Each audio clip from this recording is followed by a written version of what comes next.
Hi everybody, Meg Young here. I am back for another day with you. Looking forward to continuing this conversation.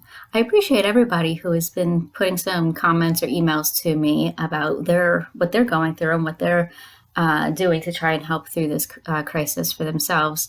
Things that are working for them, things they're willing to try or wanting to try or interested in trying. We're all doing this together. Even us, even the therapists, even the people that are feeling like they have it all under control are doing the same tools that I am giving to you today and others. We all have different things that work for each other, work for ourselves. I'm sorry.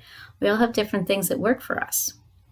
But these tips and tools are meant to help to decrease some of the level of stress, and I hope that you're noticing that for yourself. As we've gone through several months now of the lockdowns in different states, and states are starting to reopen, we had just started to get used to it.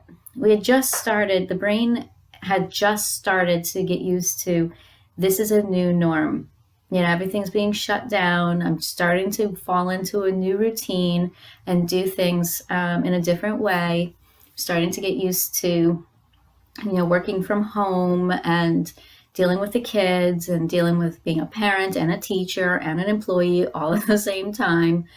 And just as this is happening, the states are starting to open up again. So just as we're starting to feel a new norm, we're throwing another monkey wrench into it. So it's going to be for a little while to see how you guys are feeling with this. And I'll tell you, it's not an easy thing. When we start to feel a little bit of normalcy and then we throw a monkey wrench into it, all of those anxieties come up really strong again. So it's important to think about for yourself, where am I at? How have I been doing emotionally, physically, spiritually? Have I been eating okay, sleeping okay? Am I ready to do something new? Change is always, always difficult. And when the change is not in your control, it makes it even more scary. And because of this pandemic, there's a real threat to life. So not only is it a perceived threat of something changing, but there's also a real threat because now, as everybody's coming out of isolation, more people might become sick.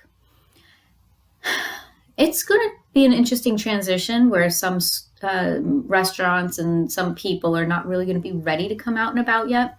So it might be a slow transition. I don't know. I'm not into that at all. That's not my forte. But it doesn't really matter in that regard. What matters is what happens in the body and in the brain. That's where my forte is. So whether this is a slow transition or not, it's still a change. And change is going to be very difficult for us. Always is. Especially if it's not in our control. So one of the things I want you to focus on when we are starting to reopen the states is, where is your control? Bring some semblance of control for you. Yesterday, I talked about a sense of purpose. What can you do to find a sense of purpose? What can you do to find some level of control in something that you don't have control over? The more that you can find a sense of control, the more you're going to feel confident and okay trying to work through this. So that's my challenge to you this week. Think about where your control is and one thing that you're going to do to bring a sense of control for yourself. I hope you guys have a wonderful week and a wonderful day, and I'll talk to you tomorrow.